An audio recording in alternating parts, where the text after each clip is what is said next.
பிரியமானவர்களே, Jesus calling டிவியின் எக்கால சத்தம் நிகழ்ச்சிக்கு உங்களை வரவேற்கிறோம். வேதாகமத்தில் முதலாக அப்போஸ்தலர் 2வது அதிகாரம் 4வது வசனத்தில் 120 பேர் கூடியிருந்த மாடி வீட்டறையில் வைத்து அந்நிய பாஷைகள் பேசினார்கள் என்று நாம் பார்க்கிறோம். ஆனால் இந்த பரிசுத்த வேதாகமத்தில் ஒரே ஒரு இடத்தில்தான் அந்நிய பாஷை எழுதியதாக வருகிறது. அது எங்கே எழுதப்பட்டது, எதற்காக எழுதப்பட்டது என்பதனை பற்றி இந்த நிகழ்ச்சி வழியாக நாம் பார்க்க இருக்கிறோம். வேதாகமத்தில் எருசலேம் தேவாலயத்தை முதலாக சாலமோன் ராஜா ஆபிரகாம் தன்னுடைய மகனாகிய ஈசாக்கை பலியிடுவதற்கு கொண்டு போன மோரியா மலையிலே கட்டினான் என்று நாம் 2 நாளாகமம் 3வது அதிகாரம் 1வது வசனத்தில் வாசிக்கிறோம். சாலமோன் கட்டி முடித்து சரியாக 371 ஆண்டுகள் கழித்த பிறகு பாபிலோன் ராஜாவாகிய நேபுகாத் நேச்சார் வந்து அதனை இடித்து தரை மட்டமாக ஆக்கிவிட்டு அதை அக்கினியால் சுட்டரித்தான் என்று 2 ராஜாக்கள் 25:9 வாசிக்கிறோம். அவன் அதை அக்கினியால் சுட்டரித்தது மட்டுமல்லாமல் அங்கே இருந்த அநேக பொக்கிஷங்களையும் பொற்பாத்திரங்களையும்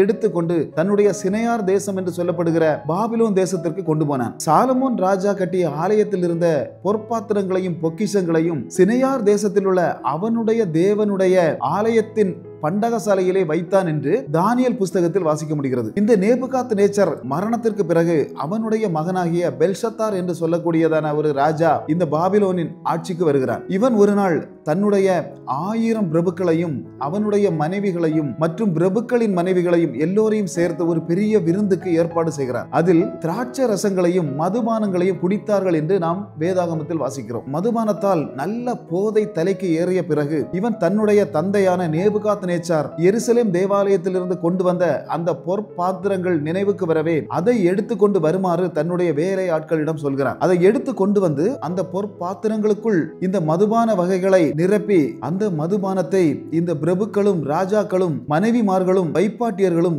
சேர்ந்து உட்கொள்கிறார்கள். திராட்சை ரசத்தை குடித்து அவர்கள் மகிழ்ந்தது மட்டுமல்லாமல் பொன்னும் வெள்ளியும் வெண்கலமும் கல்லும் மண்ணும் மரமுமான அவர்களுடைய தெய்வங்களை அவர்கள் புகழ்ந்தார்கள் என்று தானியேல் 5வது அதிகாரம் 4வது வசனம் சொல்கிறது. அந்த நேரத்திலே திடீரென மனுஷ கை விரல்கள் தோன்றி சாந்து பூசப்பட்ட சுவரிலே எழுதியது. இது தானியேல் 5வது அதிகாரம் 5வது வசனத்தில் சொல்லப்படுகிறது. இந்த மனுஷ கை விரல்களை கண்டவுடனேயே இந்த ராஜாவின் முகம் மாறுபட்டது, இடுப்பு கட்டுகள் தளர்ந்தது, அவனுடைய முழங்கால்கள் ஒன்றோடொன்று மோதின என்று பார்க்கிறோம். அவன் உரத்த சத்தமாக அரண்மனையில் இருந்த ஜோசியர்களையும் கல்தேயர்களையும் குறி சொல்லுபவர்களையும் கூப்பிடுகிறான். கூப்பிட்ட உடனேயே ஒரு ஆஃபர் கொடுக்கிறான். அந்த மனுஷ கைவிரல்களால் எழுதப்பட்ட எழுத்தை அதன் அர்த்தத்தை தெரிவிப்பவர்களுக்கு இரத்தாம்பரம் என்னும் ராஜ உடையை உடுத்தி பொற்சர பாணி என்று சொல்லக்கூடிய ராஜ அரச ஆபரணங்களை அணிவித்து தேசத்திலே 3வது தேசாதிபதியாக வைப்பேன் என்று இவன் சொல்லுவதை பார்க்கிறோம். இவர்கள் யாருமே இதை வாசிக்க முடியாததால் இந்த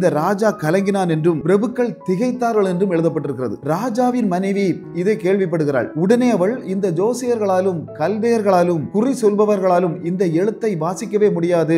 தானியேல் என்று சொல்லப்படுகிறதான ஒரு புருஷன் நம்முடைய அரண்மனையின் பக்கத்திலே இருக்கிறான். இவனுக்குள் பரிசுத்த ஆவியானவரின் ஆவி இவனுக்குள் இருக்கிறது என்றும் இவனைத்தான் பெல்ஷத்தார் ராஜாவின் தகப்பனான நேபுகாத் நேச்சார் சாஸ்திரிகள், குறி சொல்பவர்கள், ஜோசியர்கள், கல்தேயர்கள் இவர்களுக்கு தலைவனாக வைத்திருந்ததாகவும் அரண்மனையின் ராணியானவள் ராஜாவிடம் தெரிவிக்கிறாள். உடனே தானியேல் வரவழைக்கப்படுகிறார். வரவழைக்கப்பட்ட உடனேயே அடுத்த ஆஃபர் தானியேலுக்கு கொடுக்கப்படுகிறது. இந்த எழுத்துக்களை வாசித்து அதன் அர்த்தத்தை நீ தெரிவித்தால் உனக்கு இரத்தாம்பர உடையும் பொற்சரப்பாணி என்ற அரச ஆபரணமும் ராஜ்யத்தில் 3வது அதிபதியாகவும் நீ மாறுவாய் என்று இவனுக்கு சொல்லப்படுகிறது. தானியேல் இது எனக்கு வேண்டாம் என்று அவன் மறுப்பவனாக காணப்படுகிறான். அந்த கையுறுப்பானது தேவனால் தான் அனுப்பப்பட்டது என்பதனை அந்த இடத்திலேயே அவன் வெளிப்படுத்துகிறான். எழுத்தை அவன் வாசிக்கிறான். அதிலே மெனே மெனே தெக்கேல் உபார்சின் என்று எழுதப்பட்டிருக்கிறது. இது தானியேல் 5வது அதிகாரம் 25வது வசனத்தில் சொல்லப்படுகிறது. மெனே என்று சொன்னால் உன் ராஜ்யத்தை தேவன் முடிவுக்கு கொண்டு வந்து விட்டார் என்றும், தெக்கேல் என்றால் நீ தராசில் நிறுக்கப்பட்டு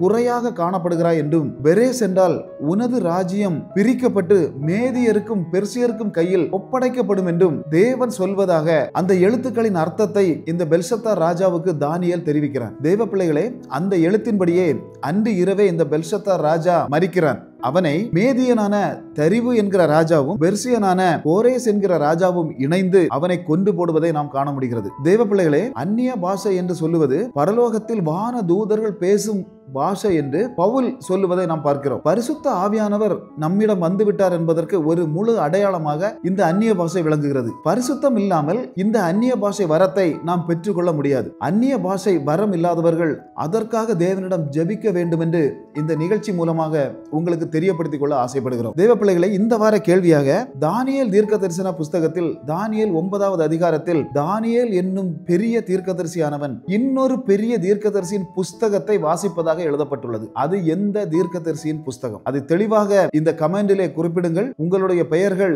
அடுத்த வீடியோவிலே வெளியிடப்படும் என்பதனை தெரியப்படுத்திக் கொள்கிறோம். இன்னும் அதிகமாக தேவ ரகசியங்களையும் மர்மங்களையும் அறிந்து கொள்ள விரும்பினால் நாங்கள் அநேக சர்ச்சுகளில் கொடுக்கக்கூடிய தேவ வார்த்தைகள் எங்களுடைய இவாஞ்சலிஸ்ட் ஜெயக்குமார் என்கிறதான இன்னொரு சேனலிலும் இடம்பெறுகிறது. அதனை காணுங்கள், மற்றவர்களுக்கு ஷேர் செய்யுங்கள் என்பதனை இந்த நிகழ்ச்சி மூலமாக தெரியப்படுத்திக் கொள்ள ஆசைப்படுகிறோம். கர்த்தர் உங்களை ஆசீர்வதிப்பாராக. Praise the Lord. கடந்த வார கேள்வியாக யோவான் ஸ்நானனை கொலை செய்ய காரணமாக இருந்த ஏரோதியாள் யாருடைய மனைவியாக இருந்தாள் என்று கேட்டிருந்தோம். அதற்கு பிலிப்புவின் மனைவி என்றும், இது மத்தேயு 14:3 மார்க்கு 6:17 ஆகிய வசனங்களில் குறிப்பிடப்பட்டுள்ளது என்றும் தெளிவாக கமெண்ட் செய்திருந்தீர்கள். உங்களுடைய பெயர்கள் இந்த டிஸ்பிளேலே காண்பிக்கப்படுகிறது என்பதனை தெரிவித்துக் கொள்கிறோம்.